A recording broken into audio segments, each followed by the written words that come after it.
Good morning, student. In English online class, today we study Honeydew, English reader, and the poem on the grasshopper and cricket. The poet is John Keats. Unlike the ant and the cricket, which tells a story. इसके पहले भी आपने एक poem पढ़ा था, उसमें cricket और एंट के बारे में था, और अभी जो हम पढ़ेंगे वो ग्रास ऊपर और क्रिकेट के बारे में है। This is a nature poem in it. Nature poem मतलब ये प्रकृति के बारे में है poem. In the grasshopper and cricket do not appear as characters in a story. इसमें ये कैरेक्टर नहीं है। अपने को जब कोई भी या लिविंग थिंग्स होता है, चाहे वो इधर human being or animals, they are character, but in this poem they are not character, they act as symbols. ये एक सिंबल है, प्रतीक हैं ये, each suggesting someone else, जो ये हम लोगों को कुछ बता रहे हैं। Read the poem and notice how. अब आप पोएम पढ़ोगे तो तुमको समझ में आएगा कि ये कैसे सिंबॉलिक हैं। The poetry of earth keeps on through summer and winter in a never-ending song. Who sings the song? तो जब भी कोई अच्छी बात होती है, कोई खुशी का मौसम होता है या कुछ ऐसी भी चीज़ होती है, तो इंसान गुनगुनाने लगता है, गाने लगता है। तो उसी तरीके से नेचर में जब भी चेंजेस आते हैं, और चेंजेस कब आते हैं? When season is change, the human being as well as animals or birds are also sing. आपने पिछले साल पढ़ा था नीलकंठ में, जब मोर नाचता है, कब नाचता है? वो बारिश होती है। तो मतलब उनको भी इतना नॉलेज रहता है कि मौसम चेंज हो रहा है और उसके अकॉर्डिंग वे दे आर एक्ट। तो इस लेसन में इस पोएम में आपको यही देखने मिलेगा, सुनने मिलेगा कि जो नेचर होता है वो कभी भी ऐसा नहीं होता है कि एंड हो जाए, उसकी खुशियाँ हमेशा लगातार चलती हैं। जैसे लोगों को ठंड का मौसम, विंटर सबसे ज़्यादा अच्छा लगता है, और गर्मी आते ही साथ वो उदास हो जाते हैं, क्योंकि बहुत ज़्यादा गर्मी किसी को भी सहन नहीं होती। लेकिन जो नेचर होता है वो उस मौसम को भी एन्जॉय करते हैं। करने वाले ऐसे क्रिएचर होते हैं, ऐसे जो एनिमल्स होते हैं या प्लांट्स होते हैं या बर्ड्स होते हैं, वो उसको भी एन्जॉय करते हैं। Let's read the poem. The poetry of earth is never dead. When all the birds are faint with the hot sun and hide in cooling trees, a voice will run from haste to hate about the new mown mate. That is the grasshoppers, he takes the lead. In summer luxury, he has never done. With his delights for men tired, out with fun, he rests at ease beneath some plants' pleasant weed. The poetry of earth is casing never. On a lone winter evening when the lost frost was wrought a silence from the stone there shrills the cricket song in warm increasing ever, and seems to one in drowsiness half lost. The grasshoppers among some grassy hill. तो the poetry of earth is never dead.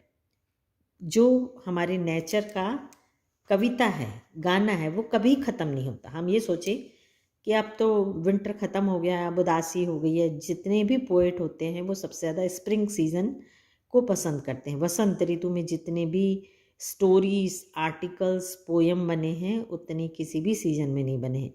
लेकिन जो ये John Keats हैं, वो एक ऐसे poet हैं, वो नेचर को हर सीजन में, हर सिचुएशन में एंजॉय करते हैं।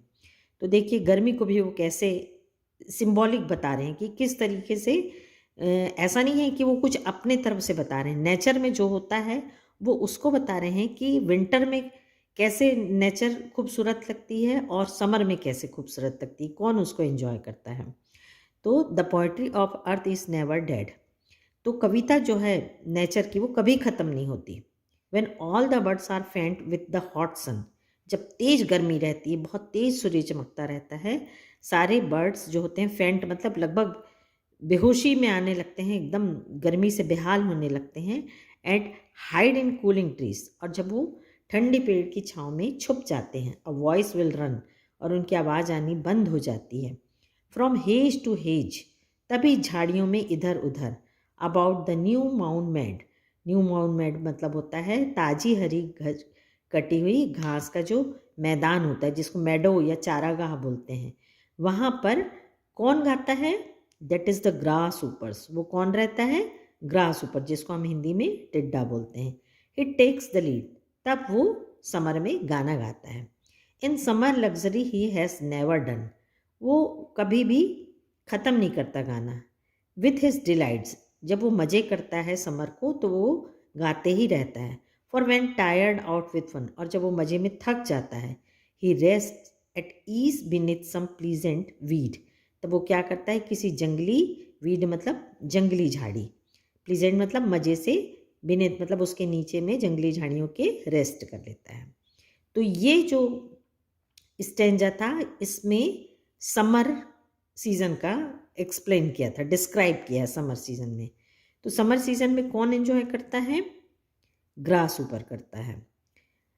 Next stanza, the poetry of earth is casing never, और जैसा पहले बताए थे कि नेचर का जो पोयम है, जो पोइट्री है, कविता है, वो कभी अंत नहीं होती।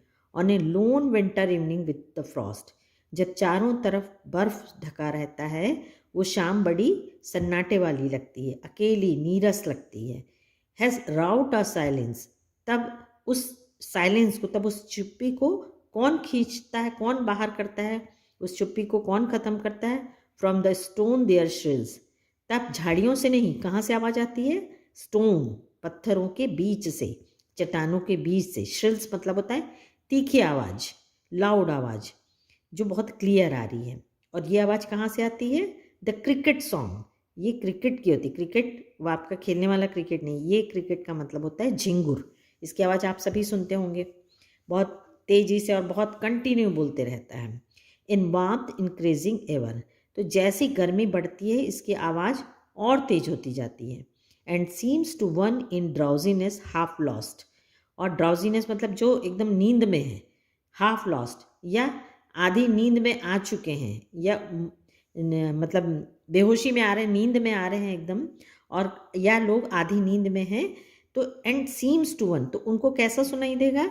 ये ग्रास क्रिकेट की आवाज़ कैसी लगेगी उनको? The grasshoppers among some grassy hills, तो उनको ये आवाज़ ऐसी लगेगी कि जैसे घास के मैदान में ये ग्रास ऊपर बोल रहा है। तो ये पोयम से आपको क्लियर हो गया होगा कि जो जॉन कीट्स हैं वो नेचर को कितना अधिक पसंद करते हैं, और उनका कहना बिल्कुल सही है, he is very right. Then the nature poem is never end. Thank you.